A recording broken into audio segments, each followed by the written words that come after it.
The date's Wednesday, March 13th, 2024. I will now open the meeting to take a roll call. Kalina Vendetti is here. Jim Franklin. Online, Jim Franklin. Jim's here. Can you hear me? Yep. Dot McFarlane. And Megan Hickey. Buzz Artiano. Here. And Marilyn Cozadoy. Here. Gives me great pleasure to say that. Please note we're doing a hybrid meeting, and that's with in-person and virtual attendance. If a member of the virtual public would like to make comments during a public hearing, please use the raise hand function on Zoom, and you'll be assigned a speaking time. If you're listening in via telephone dial-in, press *9 to raise your hand, and then press *6 to unmute yourself. This meeting is being recorded by the local scene, and we thank them so much. And a record of this meeting will be posted on the local scene website as soon as they're able. Anyone intending to make an audio or video recording of this meeting should notify me at this time. Thanks. First matter is signing documents. Will you please brief us on what needs to be signed, Matt? We have the OOCs for the off Anderson Ave project that was approved the last meeting. We have a mileage reimbursement for myself. We have an invoice for Beals and Thomas for the Sampsons Brook Headwaters Restoration Project, and an invoice for Lowe's for trail maintenance equipment that I signed for. Okay, send those down. We got a battery-powered chainsaw. Life is full of excitement and joy. Haven't used it yet. But we have a battery-powered line trimmer and hedge trimmer that has worked well so far. So. Yeah, my husband has one. He loves them. Brian Payne's in the waiting room. Ah. And that means what? He's just here because he's on the agenda for Okay. membership. Yeah, welcome, Brian. All right. No. Who was on the robes? So that's it for signing I didn't documents? see it, I don't think. No. That It's is only on the it second for or third. signing documents. All right, so moving on That's to right, what for action robes in items? college. So Dave Blumenfeld has requested a time to speak with the commission about Monk's Hill near Camp Nikon. Is the representative here? Here. Do you want to come on up, identify yourself for the record, and let us hear what you have to say? Awesome. Good evening, ladies and gentlemen of the Conservation Commission. I'm Dave Blumenfeld, a resident on Monks Hill Road beside Smelt Pond. And I'm here today to initiate a discussion on the possibility of a more formalized maintenance plan for Monks Hill Road. Since joining the community, I've become aware that it's a private road with 5 active residential parcels, but the majority of the parcels in the frontage are owned by the town and administrated by this commission. I've also become aware of the town process for admitting a private road as a public way, and acknowledge that it is, in all intents and purposes, an improbable and financially prohibitive approach to really address the periodic degradation that occurs on Monks Hill Road. In our time living there, it's been groomed periodically around maybe 2 to 3 times a year, but the cycle of degradation that typically occurs happens in about 2 to 3 weeks after each of those groomings. If there's heavy precipitation, it typically will happen even faster. I think we had some pictures which we were going to pull up, but Just take me Give us couple 1 more second. seconds. As you'll see in the pictures, pretty significant divots, several inches deep, typically form. In the cases of really heavy precipitation, it can be several inch deep canyons along the unpaved portion, just after the paved portion of the road beside where Camp Nikon parking area is. Despite being a private road, it actually does receive a fair amount of public traffic for passive recreation. And in the time that we've lived there, I've observed people hunting, discharging firearms, dirt biking, mountain biking, in some cases lighting fires in the Camp Nikon area. And believe it or not, I've also seen people, for better or for worse, water skiing on Smelt Pond in what I can only classify as pretty unsafe conditions. Areas which are rife with milfoil and or pretty shallow where injury could easily occur. Whether permitted or not, these activities are all scenarios that could require emergency services. And on a more personal note, my wife Kelsey is 8 months pregnant, and at any time we could need to travel very quickly for medical attention as well. In one of these scenarios, if emergency services were required, the ability for those service providers to reach a distressed individual or reach a scenario like a fire would be pretty significantly impaired on the wrong day. Each additional moment lost in one of those scenarios could pretty irrevocably impact the outcome that would result from that scenario. So for this reason, I believe it's the town and the Conservation Commission, as well as us as residents, we have a shared responsibility to address the maintenance and make it a much safer place to live and a safer place for people, residents in the Kingston area, to conduct passive recreation.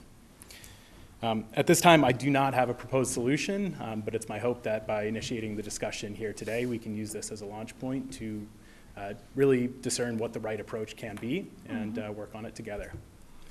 That's all. I have All right, thanks, photos Dave. if you want to talk through them, or... Yeah, sure. So what you're seeing here is towards the beginning of the road. It's a flatter area, a flatter section of the road, and when precipitation happens, these pools form, and the erosion basically just pushes off any fill that's been added there to what its original historical condition was. And each of those, while they're filled with water right now, are several inches deep.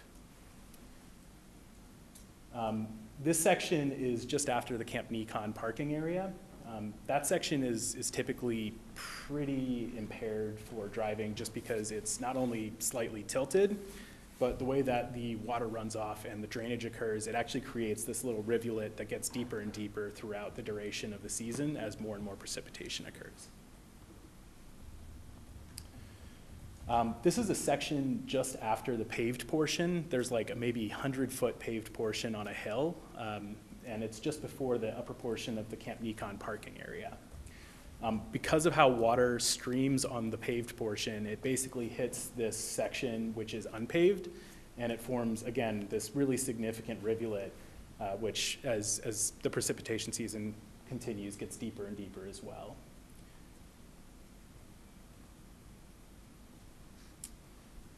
This is once again another picture of the section just after the Camp Nikon parking area, but before where the boat launches are and before the access to Smelt Pond, where a pretty significant hole has formed.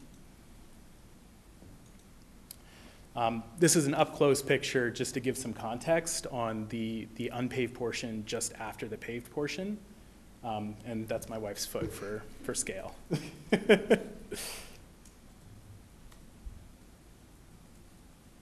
What number is your house? We're 105. The one with the pool? Yes.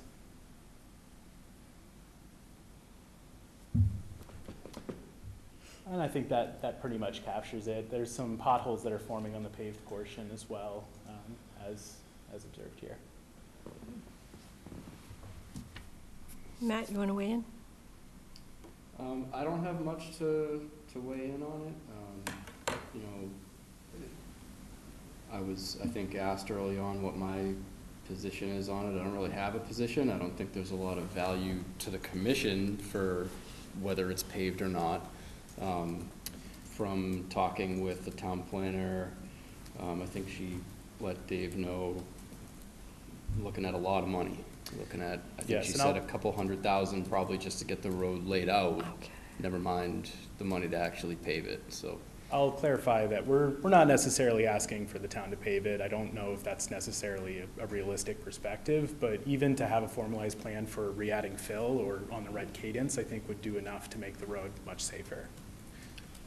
I can talk to Paul Basler. You know, I'm already kind of a thorn in his side in that area anyways. But I'm just curious why this is in front of this board. because the commission, I think, is the majority landowner on Monks Hill Road.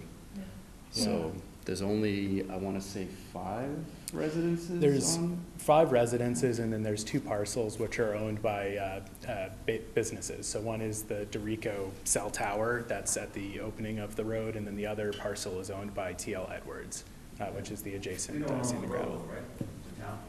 No, correct. No, So it's a private road. yes. So I encourage you to take a look at what they do in Vermont with roads like this. They put a pretty big crown in them, and they put a ditch on either side. And I think that would alleviate a lot of the issues. Okay. Talk with Paul. Matt, can I ask you for a little clarification on what exactly we're being asked here? Are they asking for us to get involved with the maintenance of a private road? Because, I mean, there's nothing in the regulations. That is our request at Asking this us to time. get involved in some sort of a plan for Monks Hill Road. I think the initial reach out was about the potential for having the road paved, but due to potential costs there, the idea now is just because we're the majority landowner on that stretch of road, that really anything that was going to be done on that stretch should be backed by the commission, I would guess. I mean, if you're talking about doing a crown or something like that, I don't think that really has, the commission doesn't have to do anything about that, but, you know, I can reach out to Paul Dazzler and ask him if he thinks. That's what they do with all these roads in Vermont. Yeah, I can reach out to Paul and see if he thinks that they could do something like that, or if he thinks it would help. That could be Because the that problem could be is significant the improvement. road is essentially flat, and the water's running down the middle and running out. If it had a crown and a ditch on each side, then the water would be controlled. Yeah, in a lot of cases, the road is lower than the, Right. than No, but the you could still, sides, but there's room for Right. that, yeah. And I drive on that road plenty in my personal car, Oh, so yeah. when I need to get shocks, I'm that road was a mess when I not was, gonna be able to charge that to that the road was a department, mess but I when I wish was I a could. teenager, so. Yeah. I actually Been that take mess the a other long road time. instead of this road to Camp Necon. I go through Indian Rabbit? Pond. Yeah, Behind it's not Indian much Pond. better. It's better than that. It's better than that, but it's not much better. So Did you yeah, I will, contact Street and Park yet? what's that? Have you talked to Streets and Parks yet? No, not about this, and specifically not about Buzz's idea, because he just said it. Dave, have you? Paul has been included in some of the early thread that we had where we were first introduced to Val, and so he's been aware of some of the conversations. I know a number of the residents have reached out to him in the past about things like getting salt or sand put down where they've been supportive of that. So I think that makes sense as a pretty logical next step. And again, any support that we can get from the commission to work with us on it would be greatly appreciated. How long have you lived there? We've been there just over a year now, so pretty short amount of time. Just basically consider like about wires and parties and trucks and everything. Yeah, we've seen some stuff If out there. anything, shoot me an email right away. Yeah, we'll do. Because the EPOs have been really responsive. They actually have somebody now who's basically stationed in Kingston that I'm in pretty close communication with. Is that Constable Rob by any chance? Or? No, he's No, a different person. No. Yeah. Yeah, when we saw the water skiing happening and people were like getting pretty close to the shore, we like looked it up. We were, oh god, this is no, a yeah, disaster I did. waiting to happen. So That's, Oh, that's guess my Rob mic's Shore. going Yeah, he ties in with the harbor master, who technically has jurisdiction over Yeah. Smelt Pond or of the the Smelt waterway. Pond Beach Yeah. or something Okay, like that that. makes So, so yeah. Are there approaches that the commission would oppose? Like measures that the stakeholders could take to fix the road that the commission would weigh in against? Yeah, widening. Widening? Yeah, You're not but I don't proposing expect anything like that? any of that. So, I think if anything else, I'll ask Paul and I'll see what he thinks about Buzz's idea, and we can go from there. And if anything materializes that needs the commission's support or decision, then we'll bring it back. All right. sounds good. Thanks, Dave. No, I greatly Hey, appreciate good it. luck Thank to you. all. Thank you both. Good luck. Buzz, what did you call on the side, the like Ditches. gullies, Yeah, ditches? they're ditches. If you just Google it, you'll see how they do it. We don't need a motion on this or anything, right? Nope. All right. I think we can move to hearings now, right? Yeah. I got 6:46 and 6:45, 4. What does yours say?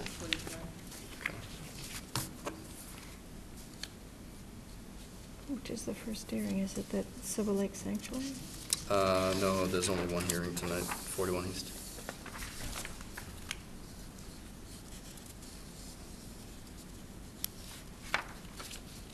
Do I have him in here? No, okay.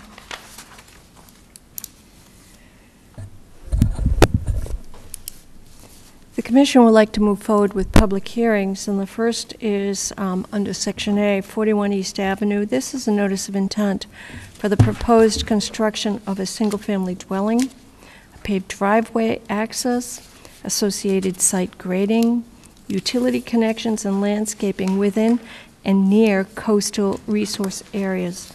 I reopen this hearing for that proposed construction. The representative is here for the applicant. Yes, my Thank name you. is Joshua Bose from Merrill Engineers and Land Surveyors, Thank you. representing the applicant. Thank you, Madam Chair. So we were here a couple weeks ago presenting the project. It's a construction of a single-family home on East Ave, and the commission had a number of comments and sent us back with some homework that we had since submitted revised plans to the commission.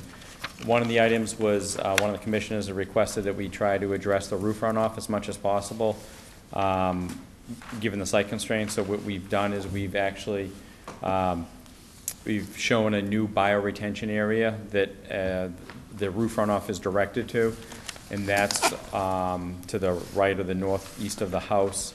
We also, in doing that, we also are proposing to relocate the mitigation area. It's already in place, but we're proposing to relocate it further away from the construction so it's better protected. Both of those areas, again, at the request of the commission, are being protected by a newly proposed post and rail fence that runs along from the corner of the house to the east property line and protects both of those areas from disturbance visually and physically, quite frankly. And the last item that we did submit was a written list of waivers or variances from your local bylaw and regulations. That was submitted after the last hearing as well. All right, thank you so much. Matt, can you make your comments? Yeah, as Josh said, they submitted updates that included the updated mitigation area and the bioretention basin or rain garden containing native coast-tolerant plants. Plan of record was updated to show all resource areas and setbacks.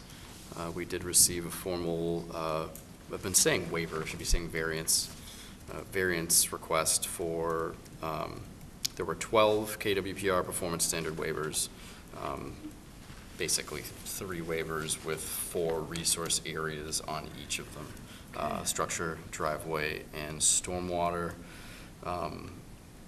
We already updated that. The plan set does show mean high water appropriately.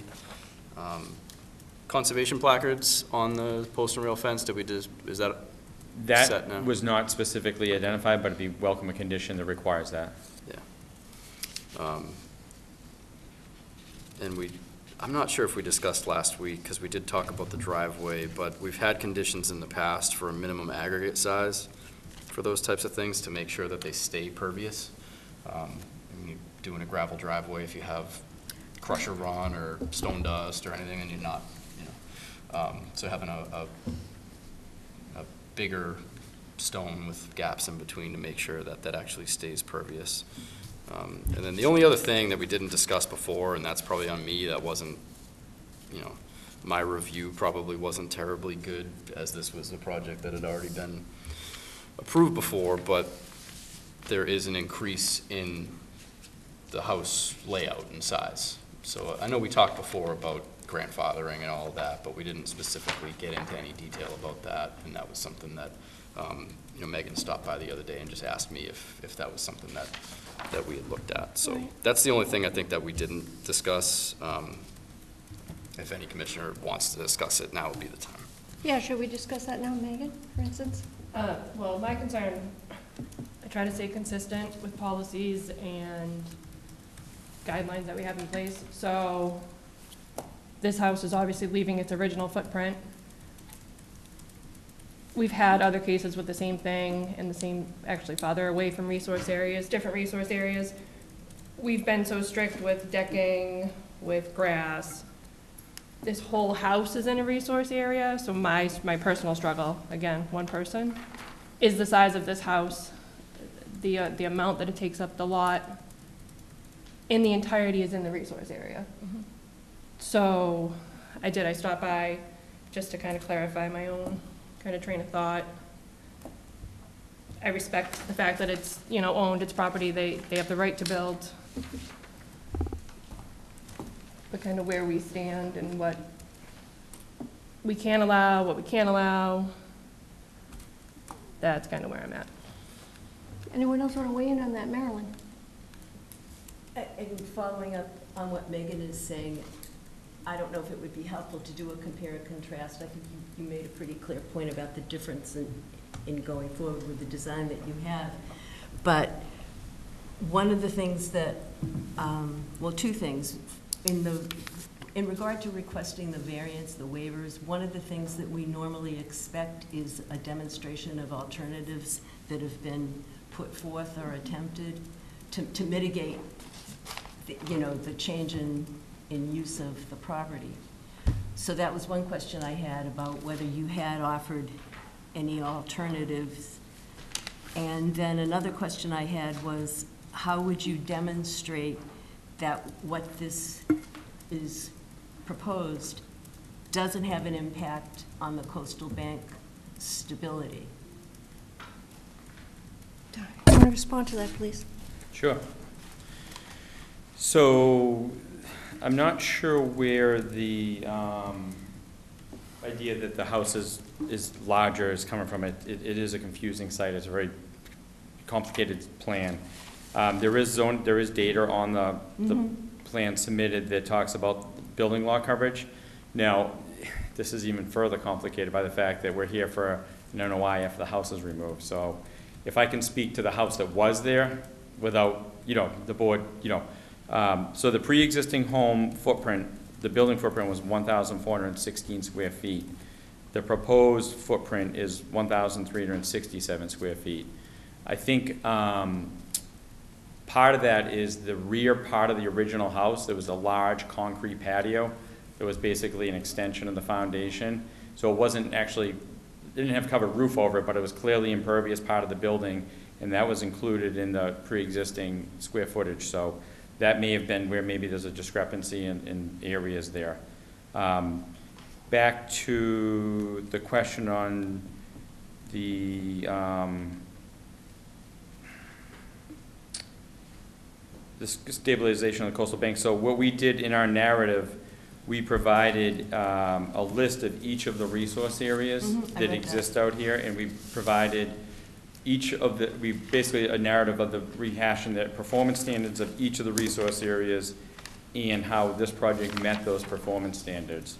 So that was included as part of this submittal, and included in that is the coastal bank and the fact that this is not, we're not building this, we're not changing the coastal bank, and the footings of the foundation are going to be built on top of basically the ledge, because there's ledge there. So we're not driving piles or anything like that. It's in order to construct the project. We're actually constructing concrete pier footings that rest on the ledge as a footing.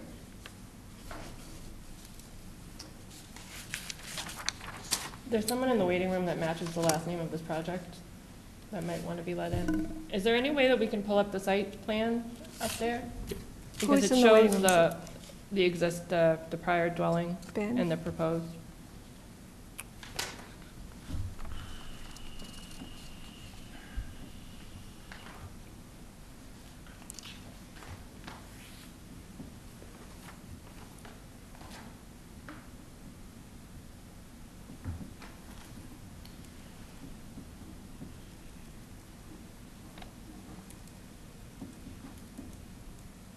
Sorry, that's the wrong plan. There we go.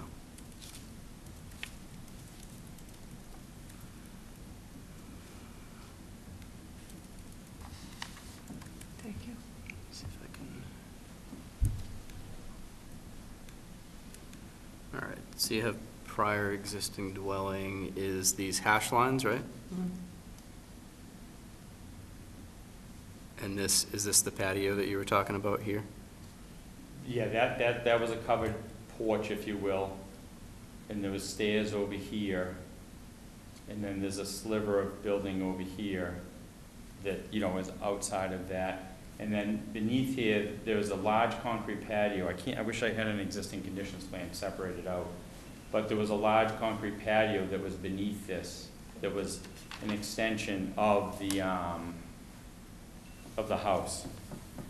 I did not bring any pictures of the pre-existing house. I don't know if you We may have none of the back, we only have. I just had the front. one that came from the assessor's Yeah. records. It was only the front. Yeah.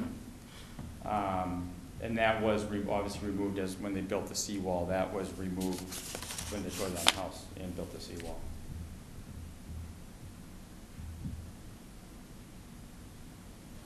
I'm not even sure where I had that. I think there was one at the end of this. Was it staff in, report? oh, it was in the original staff report. Yeah. Yeah, but it doesn't show the back, yeah. No, it doesn't. Yeah. I could have sworn it was in the staff report. Hmm? Ah, there we go. Okay. Yeah. So that cantilever deck that's proposed is over the area that used to be that concrete block.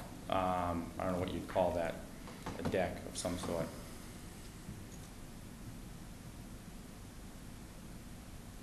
So, you know, getting back to, just to sort of touch more upon the size, either the footprint itself of the house is 1,000 square feet, which is, you know, relatively small for, under today's standards. The house that is proposed is not, the size of it is not because it's being used in any more intense way or used differently than the existing home. What happens is today's standards of building a home trigger the same house essentially to be larger than what existed prior to 1950 and prior to building codes and zoning and whatnot.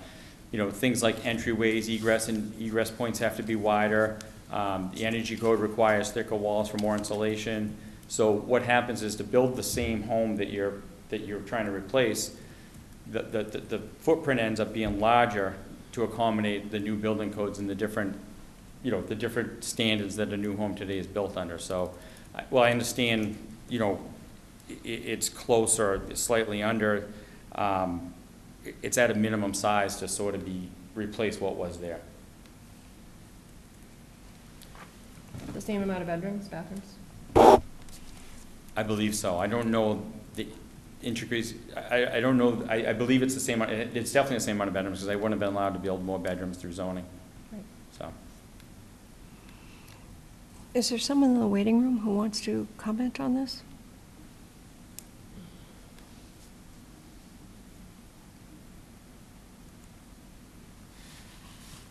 I don't see anything. Somebody chat maybe? I do see the applicant there, but I don't see him raised his hand. It was just them telling me to make sure my microphone was on earlier, which I missed for Yeah. quite a while. Any other comments from the commission? Well, could we follow up on my question about alternatives, any proposed alternatives? I don't have time to go through the whole report. I do recall either discussing at the last, or some of the previous hearings, you know, the alternatives are fairly simple. Not build a house, and that would be, that would be something that is not economically feasible. You know, the house was purchased as a single-family home. You know, I know you understand. I know it's not what the commission likes to hear, but the reality of it is the alternative. The only other alternative is not building a house there and leaving it as it exists today, which is a major hardship to the applicant. And this was already approved once, correct? It was approved, correct? Yeah. The only reason we're here is because the order of conditions was lapsed. It was expired, and the only way to remedy that is to file a completely new order of notice of intent requesting an order of condition. So. Right. And it lapsed because of? It was a misinterpretation of the COVID tolling. So the applicant thought that they were covered under the COVID tolling requirements after COVID, and they interpreted opposite, or the opposite of what actually was the case. So that's unfortunately the only mistake here that was made. There was a lot of, the permit that was issued when they removed the wall and did some of the work under that existing permit. They went through the proper process of all the conditions of the permit. They removed the wall. They stabilized the site. They actually got the site next door, which was permitted in conjunction with the site, was issued a certificate of compliance. Obviously, certifying that it was done correctly. So the applicant did everything they possibly could to follow the permit and do everything correctly. They missed the COVID tolling requirement, and that's why we're here, unfortunately. And Right. they've gone through the expense of me, unfortunately, in the fees that the commission imposed to do this, to go through this process again, so. Right. And in my opinion is we should give them the benefit of the doubt, because I've been confused by that tolling many times myself, and I've had to ask Matt for clarification on that. Do we know when this was originally approved? When it was originally approved? Approved, sorry. I think I have that on my, I think it was August 2020. yeah, August 5th, 2020. Time flies. Yes. Never mind. I mean, when they had a permit, they did everything they were supposed to do. The site is in excellent condition. They built the seawall exactly what they were supposed to do. They stabilized the site. They've been compliant. They made a mistake. Okay. Everybody needs a mulligan. Yeah, I don't disagree with Buzz on this one. Are there any comments from the public present? Any comments from the public online? Are we ready for a motion? Do I have a motion? Yes, Marilyn? No, I just didn't know if Matt wanted to make any more comments. Any more on comments from you, Matt? the request for the variances. No, I think I'm always concerned with precedent, and I think that's where some of Megan's comments came. And I think we talked a little bit at the last meeting I'm that, not disputing any of that. I think we talked a little bit at the last meeting that the site is not an undisturbed site, and that is important here. There already was a house there since 1900. The rest of the site was already developed into lawn or patio or some other form. So in terms of issuing variance, I think the commission's going to be a lot more likely to issue variances in a situation like this, even when the structure is in a resource area like land subject to coastal storm flowage, as opposed to if the site had a portion that wasn't developed and they were looking to clear that and ask for a waiver. Yeah, that's a completely different conversation. I don't think the commission in those cases are looking to issue it. But I think all the questions still need to be asked, because we're going to get questions about projects like this no matter what. So you always want to know that the decision the commission made was for a specific reason. So when somebody comes and says, how can you allow somebody to build this big house right on top of the coastal bank, we can explain why. So I think it's good to ask the questions, and unfortunately, when you let your permit lapse, we end up back here. And you have those 100%. conversations again with different people on the commission than you had in the first place, so. Yeah. On the board in 2020. One thing that I want to point out, because we did talk about it a little bit, but, if the commission issues orders of conditions here, I would suggest that they are only for the construction of the house, and they would need to file a partial COC on, I'm sorry, it would be more of a complete COC on the other work, just specifying that the house wasn't built.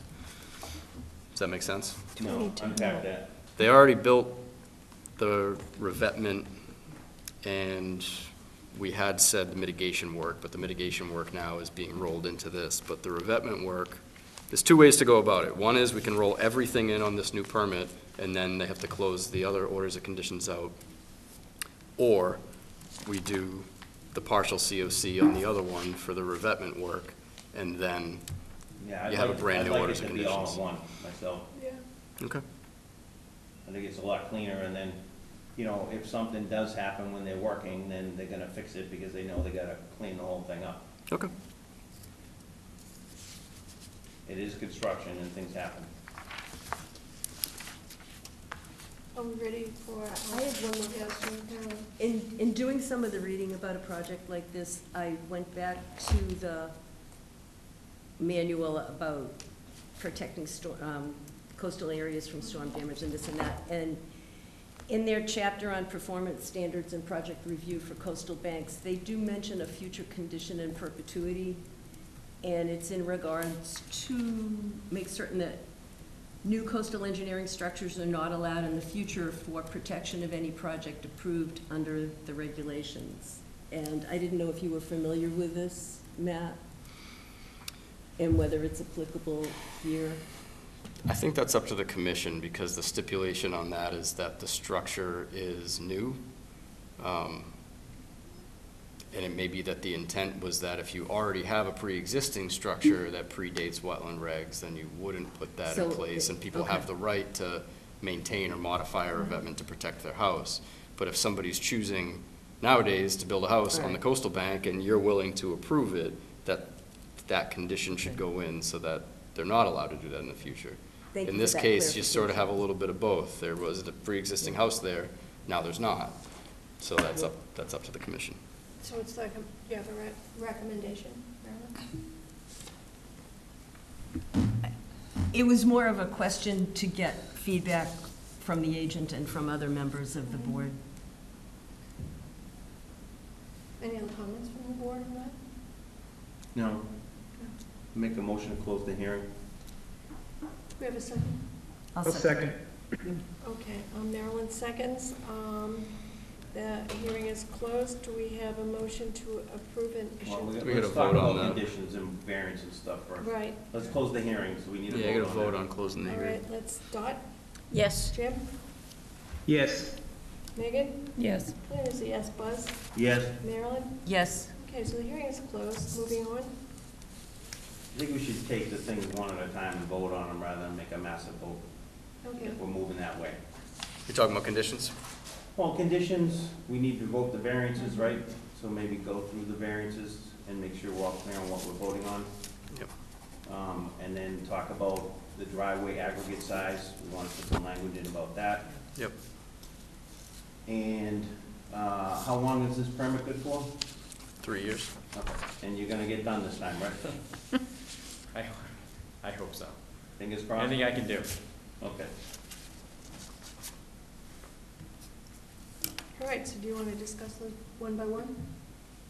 Maybe if the agent could just read off the proposed variances, just so they're in the record and. Yep. Please. Let me get back to the right place.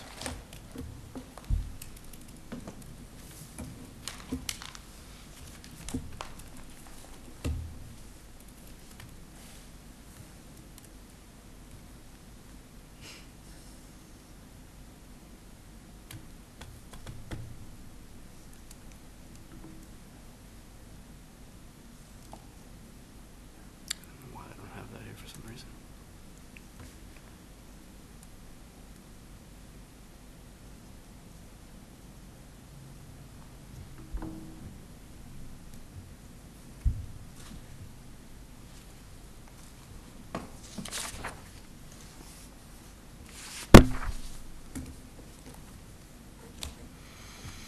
I get a copy now of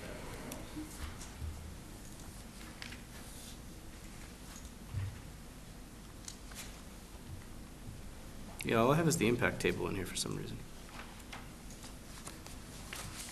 Which is basically the same thing.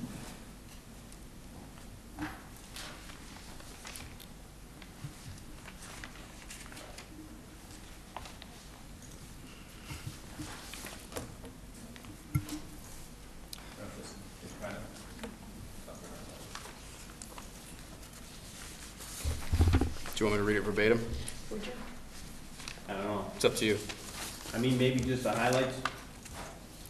I mean, the highlights are asking for 12 variances. We discussed some of that in the last meeting. KWPR 10.08B2, structures with an open pile foundation and roadways may be required to be built at least 40 feet from any area subject to protection. They would need a variance of that standard for coastal bank, coastal beach, salt marsh, and land subject to coastal storm flowage.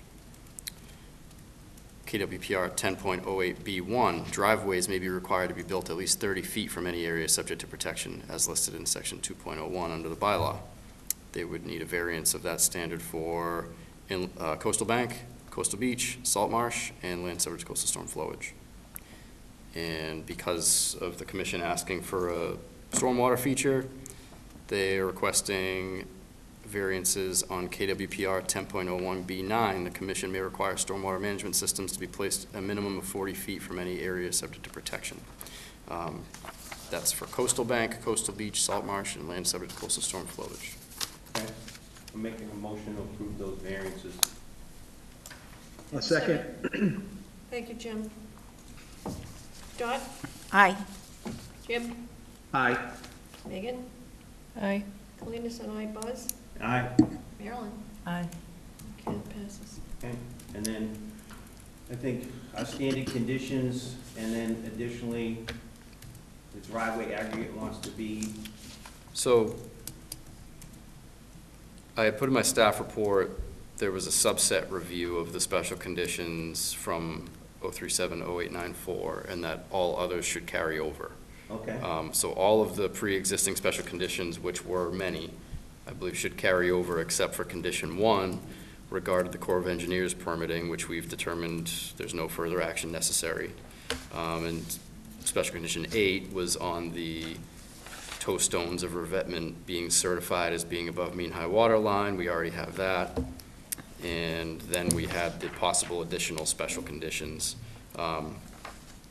Minimum aggregate size for the driveway. which should be 3/8 of an inch, That was what I was okay? thinking. Is that, I mean, yeah.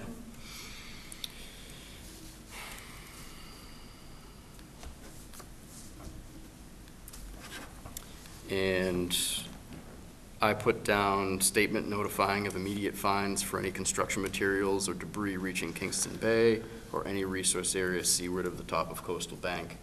And could we put a dollar amount on that fine, please? $300 a day.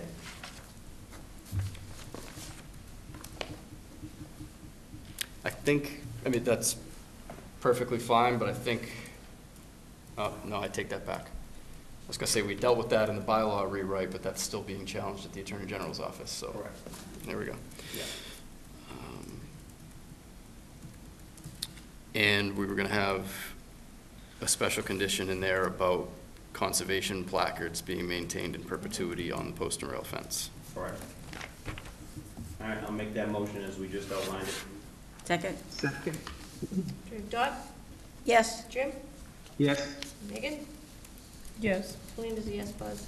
Yes? Marilyn? Yes. Okay, the motion passes.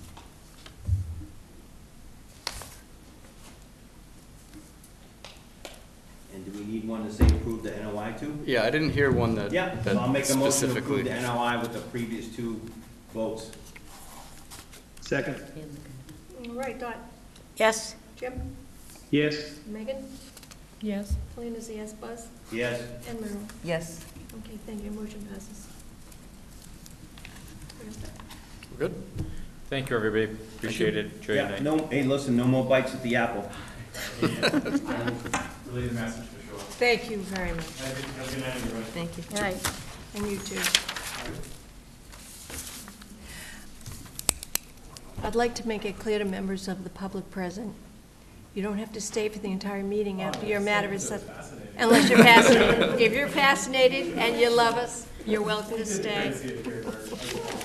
It's not rude, though, if you get up and leave. Oh, we're used to it, we're used to it. Riveting stuff, I know. It is pretty riveting, I mean, it is. Okay, we ready See how to we move roll. back to, Discussion of property at Silver Lake Sanctuary. all right. Where are we on that? All right, so we're moving back to action items. The conservation agent would like to discuss with the commission property adjacent to Silver Lake Sanctuary. Matt, can you make your comments? Sure. So, pull the map up here.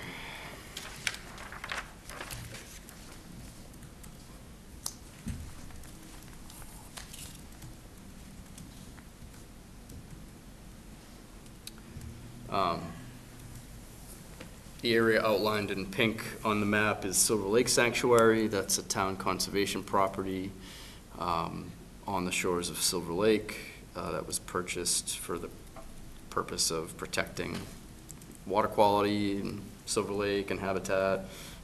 City of Brockton owns a conservation restriction on it. They put a significant amount of money towards the purchase, I believe, years back. The area that's hashed in blue in the middle is a private residence that's right in the middle of the property. Can you circle that with the mouse? Thank you. right here. So off of Pembroke Street, there's a long retreat dirt driveway that leads back to our parking area and leads to that private residence. It's been on our list of things to do to follow up with that resident for a while, just to see what their plans are for the property and see if there's a way that we could make some sort of a deal that gets that property into protection and allows us to eliminate the retreat parking area, which has been a source of problems. We do have camera monitoring out there now. There haven't been a ton of problems lately, thankfully, but not ideal. I had an initial meeting with the owner of the property and one of her children, and her son suggested that, before we really do anything in terms of any discussion, he wanted to know that the commission was actually interested.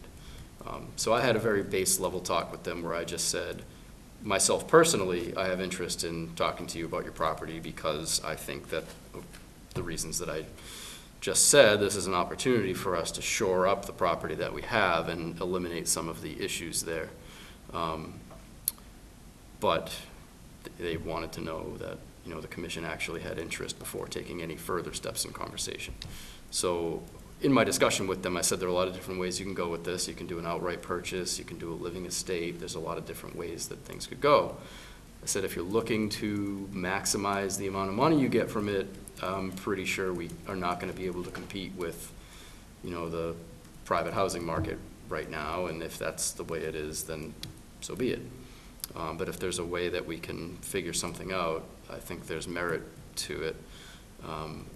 My plan, if the commission thinks that there's merit in pursuing this, was to try to talk with Native Land Conservancy and see if they had any interest in working on a project like that with us. So I'm supposed to talk with their executive director soon about that and see if there's any interest on their side in something like that. Why would they have an interest in this? That depends. There is an existing house on that property. So if we buy it and it's just us buying it, in my opinion, we're knocking it down. We're just rewilding that area and we're done with it. There is potential to do something else there where, maybe they have a use for that building and maybe they can assist with stewardship. Maybe we can make a deal with them on a, indigenous rights easement on the rest of the property or something along those lines. There's a lot of different ways you could go with something like that I think could have some long-term benefit for both. So I don't know, they might not be interested. We've talked about a few other projects before that they weren't interested in, but it's a collaboration that I've been trying to maintain and cultivate because I think it can And there's no more help money all of from us. Brockton either? Brockton, I have not approached that yet. Obviously I will, but Brockton got some budget issues and there are other issues going on in terms of their management of Silver Lake that are problematic, and that relationship may be a little strained. And what's the depth of the pond right now? Is it back up where it needs to be? It, at this point, is overflowing with Monpont Pond water at the rate of 20 million gallons per day, which is creating a raging torrent on our fish ladder and culvert and the rest of the Jones River, to the point that we don't think that rainbow smelt can spawn in the Jones River right now because of this is the time of year that they're trying to spawn. And even there's been some early herring activity in the region, and there's just nothing. They're diverting water from Monpont Pond for the purpose of trying to alleviate flooding issues for the homes around Monpont Pond. The only reason they're supposed to be diverting is for water use, Right. and that's questionable as it is in terms of our water quality and ecological concerns. So that's a that's a whole bigger issue that I'm trying to work on in my free time. And who has control of those flood controls, Department? Yeah. That, I believe, if I'm not misspeaking, that diversion was authorized by a state emergency declaration in 1964 for purposes of fire control. And it's just been used since as just matter of course, it seems like. So, yeah. Interesting. So what is it that you need from us? Do you think there's merit in us pursuing a potential purchase or some sort of an agreement for the cloud property hashed in blue right there in the middle of Silver Lake?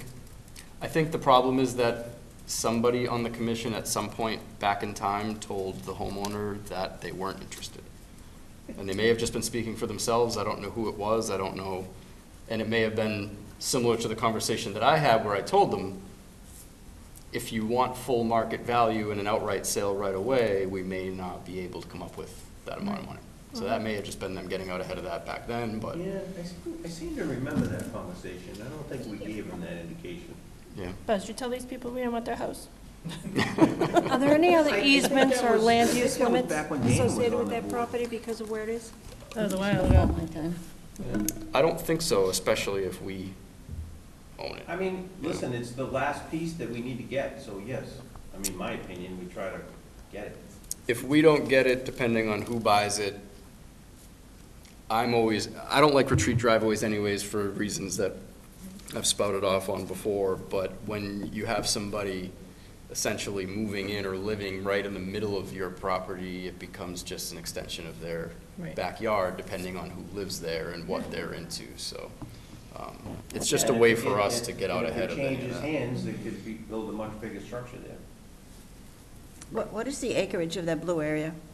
I believe it's just under 2. I have the, I have all the property card and everything in that OneDrive folder, but I believe it was like 1.88 or something along those Okay. lines. It's not a large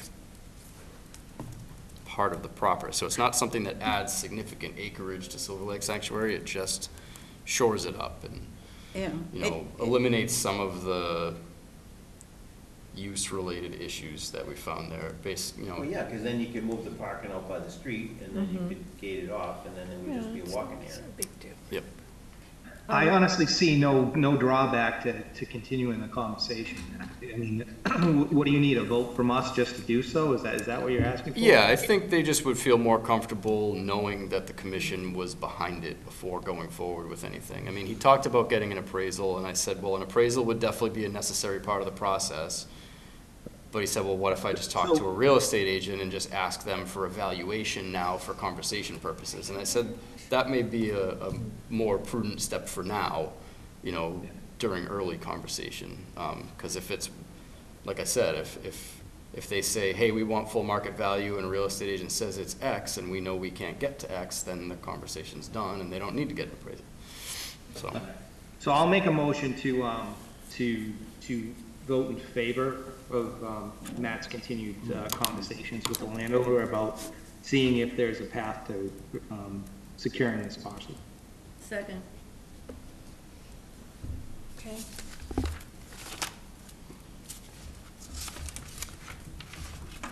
All right, Dot, Yes. Jim, Yes?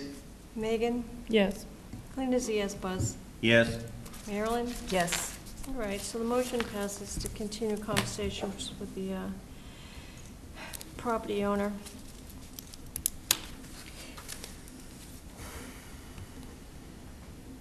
Matt, would you like to discuss the town meeting articles? Yeah, so the deadline for getting Excuse things. me, we drove you out finally. Have a nice night. Have a good night, guys. The deadline for getting articles on the warrant for town meeting is in, I think, 2 weeks. And that just made me think, I haven't thought of anything other than continued contracted support of the MS4 permit. So I wanted to just quickly run through that with the commission, but then just ask the commission, am I forgetting about anything? And is there Yeah. anything we should be putting on town meeting?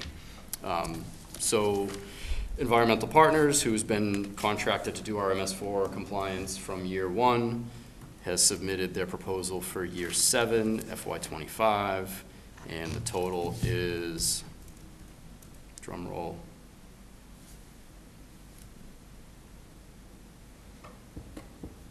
come on, let's go.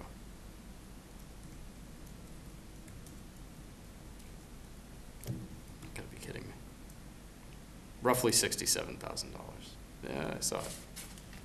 $62,500. The average, I think, has been around $70,000 to $75,000 a year. It's been funded on the town meeting floor essentially every year. Sometimes they go for 2 at a time, but it's just standard assistance with maintaining compliance of our MS4 permit, which is the federal stormwater permit that is mandated or passed down through the state. So at some point, somebody might start getting up at town meeting and saying, what if we don't?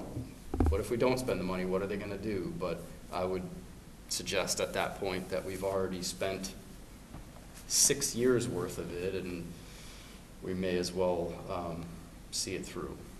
Because I believe that the amounts will start going down with every year, if I remember correctly.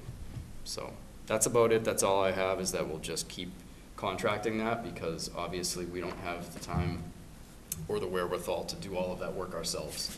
They do a lot of work assessing catch basins and stormwater systems in town, BMPs. We work pretty closely with Paul Basler on meeting with them and making sure they have everything they need. They do assessments of our BMPs and all that stuff. So it's been pretty good. In my opinion, it's been a good contract. It takes a lot off my plate. Do I hear a motion from the commission with language regarding the MS4 permit? I'll make the motion. Would you like to suggest language? Um, Anyone from the commission is welcome.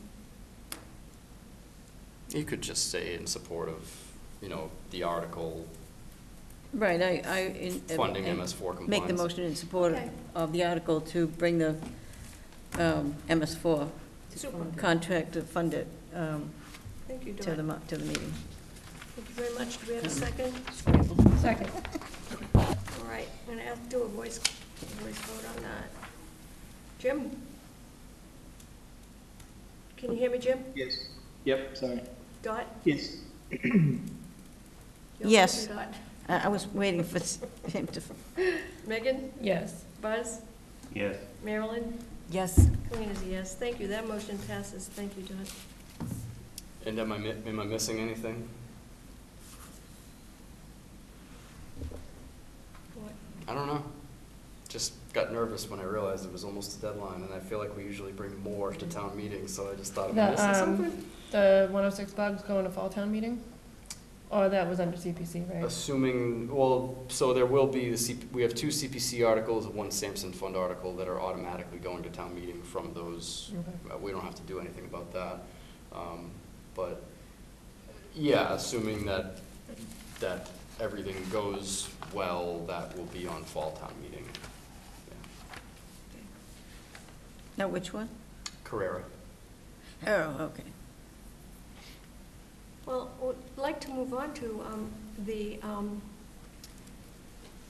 matter of changes to the commission. The conservation agent would like to present a membership change. Would you like to elaborate on that, Matt? Yeah, so at the last meeting, the commission voted in 2 members. There was 1 member that wasn't present, and I said, well, I don't know if you want to vote or wait. I haven't heard back from her this week, and she was voted in support by the commission, but the next morning she emailed me and said that due to circumstances beyond her control, she could not commit to joining the commission. Mhm. So Marilyn was affirmed by the BOS, and she was not. So I had several other applications. I assessed the applications, and we have 1 outstanding candidate. I've worked very closely with him on open space for, I think, a couple of years now. Yep. And he is also chairing the CPC. It's Brian Payne. And I think he's still on tonight if anybody has any questions, but he would like to make the jump from open space to conservation. And he would take, Dot had said she is still interested in staying on CPC, and so Brian would be able to switch to one of the citizen seats. And who were the other applicants that you had? The other applicant that I had was Jeff McKinnon. Okay. Does Brian want to have speak to the In commission? what order were the applications received? Brian's application came in afterwards. Okay. And so why aren't we hearing from Jeff also?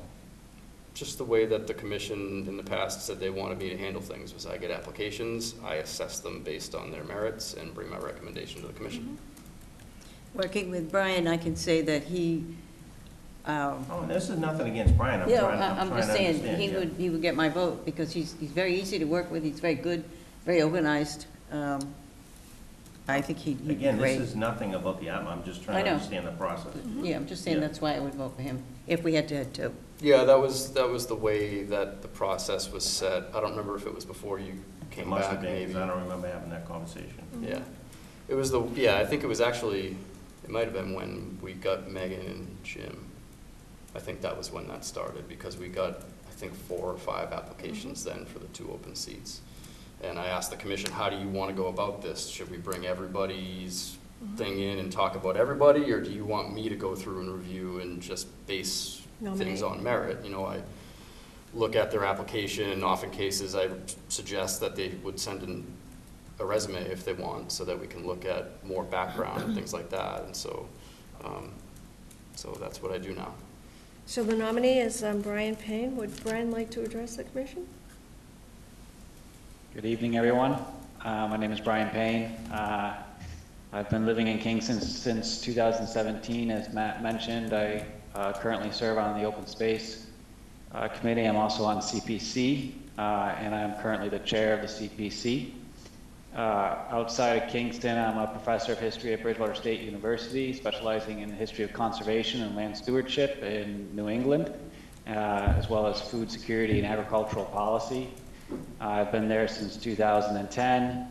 I've worked for the federal government for a year. I've worked for 2 institutions of higher education full-time. I got my PhD from the University of Maine.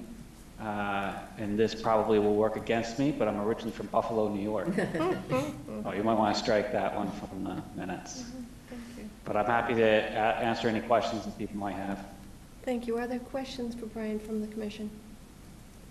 I'll just start off. So Brian was, came in on the Open Space Committee while we were getting into the process of rewriting and renewing the open space plan, right?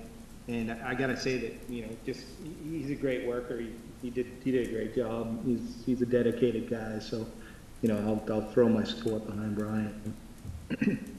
I was gonna bring that up because if you do read the open space plan, the history section, Brian completely rewrote that from an open space perspective instead of just history, which was really, really good and worth reading. Are there any other comments from the commission? Are there any comments from the public online? Do I hear a motion to recommend that the Board of Selectmen appoint Brian Payne to the Conservation Commission? So I'll make that motion. All right. Do I have a second? Second. All right. Jim? Yes. Dot? Yes. Megan? Yes. Buzz? Yes. Marilyn? Yes. Colleen is a yes. It's unanimous. We'll send your name on down, Brian. Thank you so very much. Thank you very much. And we should be able to have Brian on for the next meeting in March, because there's a Board of Selectmen meeting the night before. That'd be awesome. Brian, that's so great. Thanks. Do you have minutes for us? January 24th, 2024, and Marilyn was not on the commission at the time, so she would not vote on that. All right. Could I have a motion to accept the minutes for the January 24, 2024 meeting? I'll make that motion. Okay. Do we have a second? Second? Thanks. And for a vote, Dot? Yes? Jim? Jim? Sorry, I was on mute, yes? Want to vote on the minutes? Good. Megan? Yes. Kalina's yes. Buzz? Yes. Okay, the minutes are approved. Thanks a lot. Are we done with updates? We have handbook updates. We're going there? Yeah, so I did the red line that Buzz was talking about for the handbook update, sent that around, and that was really good because it got me to realize there were some more things that I should change. So, I mean, I really don't think there's, the book is intended that when somebody joins the commission, you give them the handbook and they kind of have an idea of how things work, but it's also for if somebody in the public wants it, they can, you know, we keep it on the website and all of that. So thinking of that, I changed a few things. You know, it said something like the Conservation Commission Act of 1957 also directs the Concom to coordinate the activities of unofficial bodies organized for resource protection, which I read that and had no idea what that was supposed to mean. And I just added more language off of the state website that talks about that it gives the Conservation Commission acts as advocates for the natural environment, and it gets back to claims that this commission or my department is only supposed to focus on wetland permits, and that's just not accurate. So I wanted there to at least be something in there that, you know, talks about that, so that when people look at it, they understand that pursuing conservation land or protection of ecological resources, things like that, is there, and that act predates the Wetlands Protection Act. So that, and just kind of standardizing some stuff, explaining a few things a little bit better, updating things like website and social media contacts, and some specifics on things like the occasional case where things are only jurisdictional in the local and not the state regulations, and just kind of tried to make everything make a little bit more sense. Yeah, I appreciate you putting out the red line, and then I could actually see what was changed. That and trying to get rid of every single reference to KWPA that I can find, because it's not a real thing and it doesn't exist. And that still pops up. We still issue permits every now and then that say it up in the corner, and every time I see it, it's like my skin, like, it's an OCD thing. It just drives me crazy. I'll make a motion to approve the amended Kingston Conservation Commission handbook as redlined by the agent. Okay, do we need a motion? It's good. It's great to have one. Yeah. Anyone want to second it? Second. All right. Dot? Yes? Jim? Yes? Megan? Yes. Linda's a yes. Buzz? Yes. Marilyn? Yes. Thank you very much. Well, yay, Matt. What about the Sampson Fund? Speaking of yay, a little plug for the person sitting next to me to my left. She's awesome. Yay, I will. So I throw a lot at her and she handles it all. And with Sampson Fund, that's an extension. I think I already updated the commission that she applied for the Mass Trails grant for this project out back for Bates Pond Accessible Trail. And we needed match for that grant, assuming that we get it. So Juliana applied for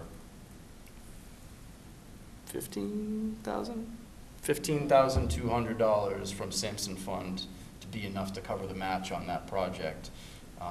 And they had a limitation in their budget, but that turned out not to be as big of a factor as they thought, so they funded $14,800 of that. So, All right, good so job. we're successful in getting all the match funding. Now we just keep our fingers crossed and hope the state funds the design and permitting of that project, and if anything, we just need to find like $400, which is cool. Do So, people know who Elizabeth Sampson was? I do, actually. I don't.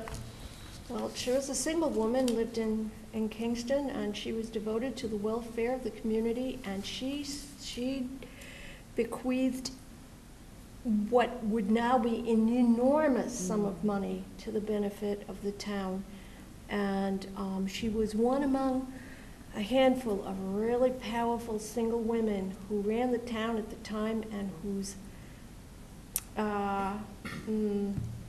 whose history continues to this day. We owe her a lot. And so when we say Sampson Fund, please always think it's the Elizabeth Sampson Fund. And I believe it was her or her family that was responsible for Sampson Park, right? Right. Sampson, Yeah. Sampson Forest and Fonts, Sampson Park and Fonts Memorial Forest. I don't know, but I think there's a connection there too. People who gave what they had to preserve and promote the benefits of the town. And brava to Elizabeth, wherever she is now. Let me know if you guys want a 5-minute update on the MBTA commission. Want to just add that in there? Can we do that? Sure. Why don't you update it, bud? Yeah. So we've had a series of meetings, and essentially, we've received a waiver. The original law from the state was we had to be within a half-mile of the train station. That became unfeasible based on the sewage treatment plant and a bunch of other stuff, and they gave us a waiver to put 60% of the area required outside of that bubble. And the Kingston Mall has been sold, and they were interested in having the bubble over the Kingston Mall because they're gonna do a combination lifestyle area is what's in the works. What does that mean? Housing and, you know, pins and apartments and just a mixed-use development. Parkland, kind of add Yeah. green space, yeah. Yeah, and this is a developer from out of state that has a proven track record, and we're waiting to see plans. So we're down to, but the interesting thing is we're drawing a bubble of areas where you can build these units where buildings already exist. So in my mind, it makes no sense, but it meets the intent of the state law. We've limited the structures along Marion Drive to 3 stories, and in the mall area, 4 stories. We have a consultant, and they're putting the package together. It will need to go to town meeting and be voted on, and we need 51% vote. In the fall, right? In the fall. It has to be done this fall. If it's not done this fall, then we get in all kinds of trouble with the state, and we lose all kinds of funding. Okay. So, the consultant's doing a great job. We had a very good presentation from the town planner at the last meeting. We have a representative of the mall owner there, and it seems like we've identified where we want to be, and we're writing the bylaw, and they are going to be able to start, you know, more or less getting the public informed about what it means. How many additional housing units are you thinking? We have to have area for 805. So, Val gave a presentation last night with a slideshow at the Board of Selectmen meeting. Yeah. And I think, am I correct in that the state agreed to allow the existing formerly Alexa Correct. Kingston apartments as counting towards that Yes, 800? they count towards that Because they count. fit the density and everything, Yeah. which is really cool. And how many are they? I think that's 200. 200 and change, yeah. 240 maybe, 240, something like two that. something, yeah. So I it would think be an there's actually additional 242. 580 Right. units. And would the current, like, buildings at the mall be demolished and they would build So housing interestingly, there? the mall, Macy's was carved off with the parking lot and is privately owned. Yep. And Target is privately owned along with their parking.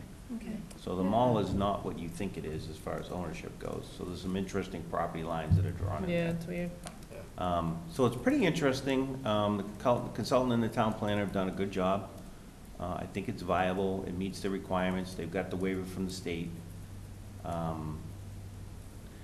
You know, they just keep saying we have to, you know, we have to do the overlay district. Doesn't mean they're gonna force us to build it. And I chuckle when I hear that, and I say, of course they're going to. The That's the first next- step is that's to the get next you to part. agree where it's Right. gonna go, and then the next step is to come with the next mandate saying you have X amount of time to build it. So, I mean, And- let's be real about what's going on.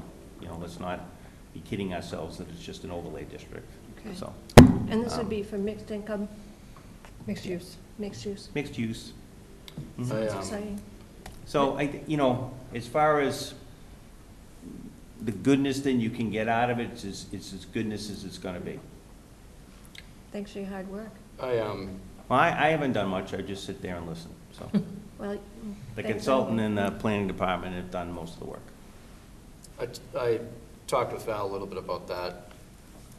You know, I think she's looking forward towards town meeting, and I would just suggest that if anybody has questions, ask and try to get all the information in advance of town meeting, because I think in any one of these situations, there's a pitchfork factor that can come out, and everybody has the right to feel however they want about it, but at least you know, there's a lot of information there to absorb about it before going to town meeting.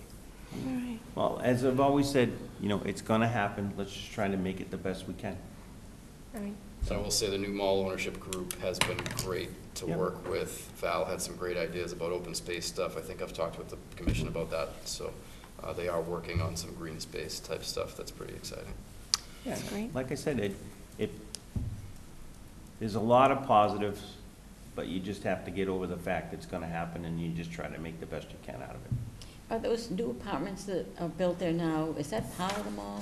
No, it's It's separate separate. ownership, but it's gonna count towards the count Yeah. of the 805.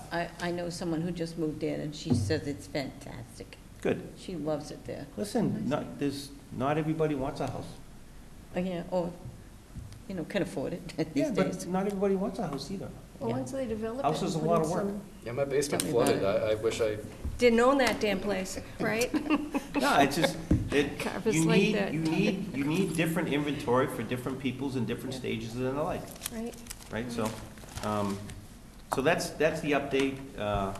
It's a good, solid plan. It's well thought out. The consultant's doing a great job. They have a really nice presentation built that I think is very self-explanatory. And then we just need 51% of the vote. Okay. And then if we don't get it, we'll be in court with Milton. Oh, my God. Yeah, let's not join Milton. on that note, several of the grants that will not be eligible for have been pretty useful to Mm-hmm. conservation in the Oh, town. yeah, no, So it's- land grant, we know the one who paid for Winthrop Street, we wouldn't be eligible for that. It's the old thing, clean your room MVP. or else, right? Right. Clean your Yeah. room or else. Either clean your room or you don't get to use the car. I mean, it's the age-old, you know, Yeah, carrot and stick, yep. so. Thank you, Buzz. Could you just give us a quick update, Matt, on the Eversource vegetation management matter? Yeah, we got another notification from Eversource on their vegetation management plans upcoming for their right-of-ways.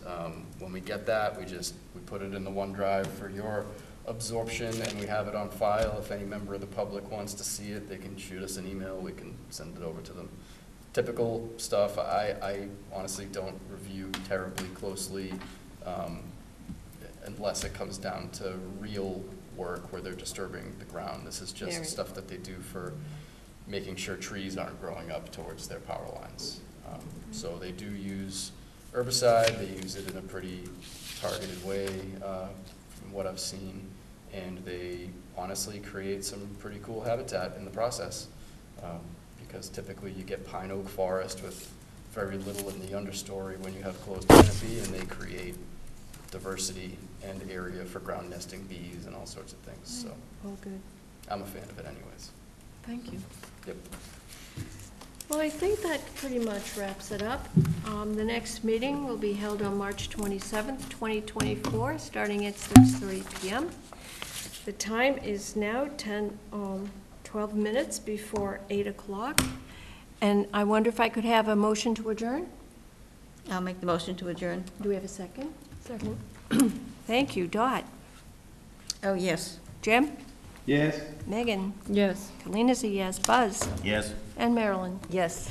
Thank you very much for your service. See you next time.